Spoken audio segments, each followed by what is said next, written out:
Em presento. Soc Rafael Tirado, autor del documental Joan Bueno, l'últim pintor de Cardedeu. Qui coneix el millor enquadernador de llibres d'Edward? Us donaré una primera pista. En primer lloc, us diré que va ser reconegut com el millor enquadernador d'Espanya amb només 9 anys d'edat, en la categoria d'aprenent. Segona pista. El concurs es va celebrar a Madrid i el mateix Franco li va donar en mà aquest guardó. Que de qui parlem? Del Manel Bueno. Però qui era el senyor Bueno abans de convertir-se en el millor enquadernador de llibres d'Espanya? D'una manera molt natural, us diré que abans de començar a treballar, el Manel va estar envoltat sempre d'anonimat. Ell va ser el segon en una família de 5 germans i va viure la seva infantesa en ple context de la Guerra Civil Espanyola, des dels 3 anys. En Manel va passar-ho com tothom, amb carències de seguretat i falta d'aliments. Cada nit vivia un gran espectacle quan venien els avions de l'Espanya franquista a bombardejar la ciutat de Barcelona, llums i colors, entre el tronador soroll de les bombes quan esclataven. Al llarg de la seva vida, com a estudiant, el Manel no va ser el millor a l'escola. Sempre havia d'anar a remolc del seu germà i no s'interessava per cap matèria en particular. De fet, li relliscava tot i era un dels últims de la classe.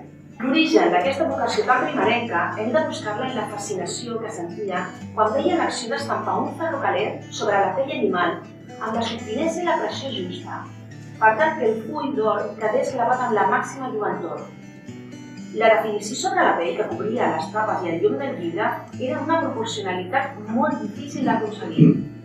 De fet, va començar ja enquadernant, cosint, encolant fulles i tapes i mirant de reüll on es materialitzava l'aventura de la decoració del llibre. I abans dels 20 anys ja s'havia convertit en un mestre. I des d'aleshores la seva vida va estar guiada sempre per l'ambició de superar-se ell mateix. Quan va aconseguir establir-se amb el seu propi taller i tenir la seva clientela fidel i adinerada, va començar a enfocar-se a les portes d'Europa, just darrere dels Pirineus.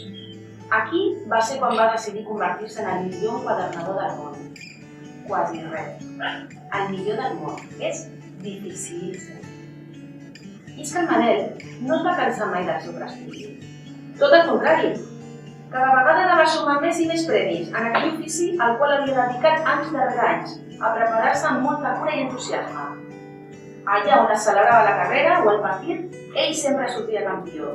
El que més gaudia de sortir victoriós era reviure la primera emoció dels 19 anys, quan va ser declarat campió d'Espanya.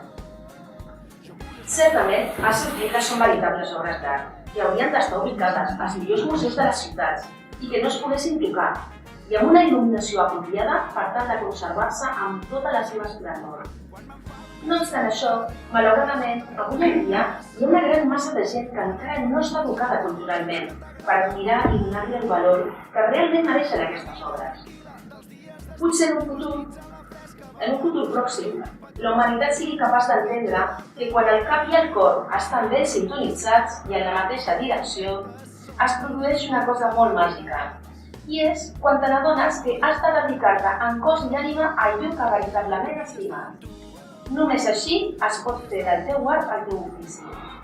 Això és precisament el que va fer el Manel. Dedicar-se en cos i ànima a allò que tant s'estimava. Al costat d'un dels seus llibres es podia notar la seva presència. No el feu patir, cuideu-los com vosaltres voldríeu ser cuidats. El Manel tenia altres 2 grans aficions. Una era la bicicleta i l'altra el ball, bon ballarí, i amb la seva promesa, la Marina, anava a totes les festes majors que podia per ballar al carrer, alçar-se amb la corona del millor enquadernador del món. Sempre el recordarem amb el cabell llarg i la barba blanca.